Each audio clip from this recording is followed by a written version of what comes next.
I guess one question that often comes up is that getting back to that kind of anxiety with the new diagnosis of lung cancer, right? The idea that instead of cutting it out, we're going to do all this therapy up front and then we're going to wait to cut it out. Do we have any idea of kind of what is the toxicity of kind of perioperative or preoperative therapy?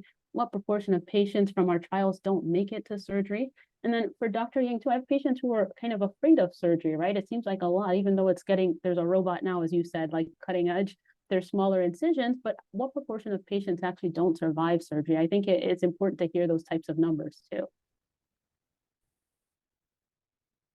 And Yeah, so maybe definitely. Maybe I'll go first because it's the most recent question.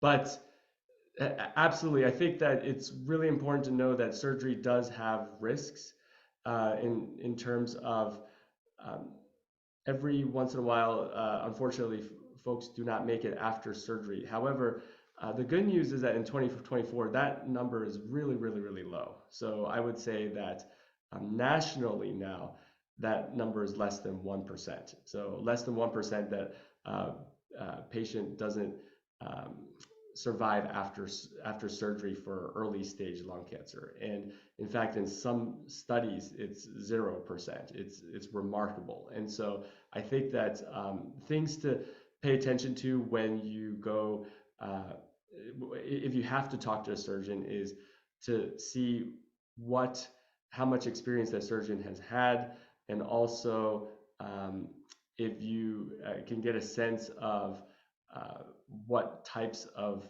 operations they do, because minimally invasive surgery is by far the best.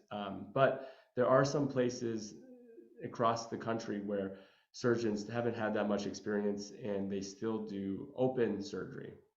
They still do the big incisions and for early stage lung cancer. And so I would probably ask those types of questions to figure out where is the best place to get your operation.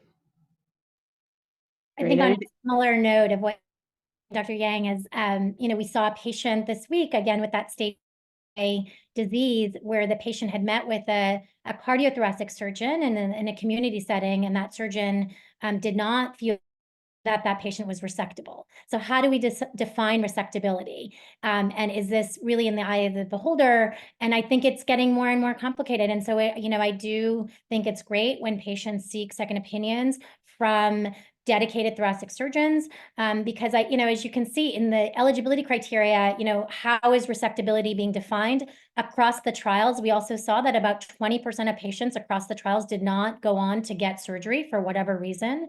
And so I think really, selecting the appropriate patient for surgery, the goal of this perioperative treatment or neoadjuvant treatment is not to make unresectable tumors resectable. It's really to define upfront who are considered to have resectable disease. And as you can imagine, over the years, that resectability has changed, that definition of resectability. And I think it really also depends on who you see as a surgeon. And so I don't know, Dr. Yang, your thoughts on the sort of the differences in defining resectability. Yes, I do think that, to your point, so I trained at Stanford, so I absolutely love the Stanford thoracic surgeons. And it does, for more advanced stage, I think it's really important to try to so if you have advanced stage or more advanced stage lung cancer, I think it's really important for you to go to a place that has thoracic surgeons that work closely with medical oncologists and radiation oncologists together as a team to define what can actually be resected and what can be taken out. Because in this era of all these exciting medicines, previous tumors that previously would have been thought to not be able to be taken out could possibly be taken out.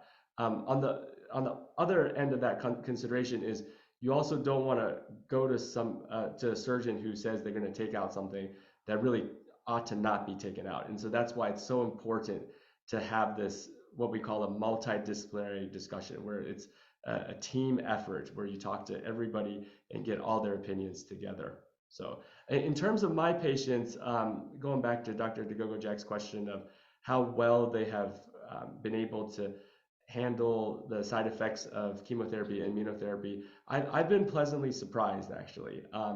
I wasn't sure how tough of a regimen it would be, and for most of my patients, they actually were able to get chemotherapy and immunotherapy and get surgery and do well afterwards. So I'm grateful that they've had that experience. Obviously, there are some patients who don't do nearly as well, but I would say most of my patients actually have done really well through that regimen. So.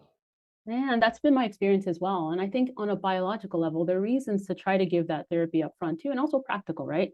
Practically, it's easier to give the therapy before surgery. There's a recovery after surgery, and it's harder once you kind of climb that hill to then kind of contemplate months of kind of additional therapy and even years when you add the immunotherapy to it. And at the same time, at a biological level, we tend to think that the immune system is better educated when you have the bulk of the tumor intact, the lymph nodes are there, everything. And so it can be better educated to patrol or traffic the body and seek out the tumor, a little, what we call micrometastases afterwards.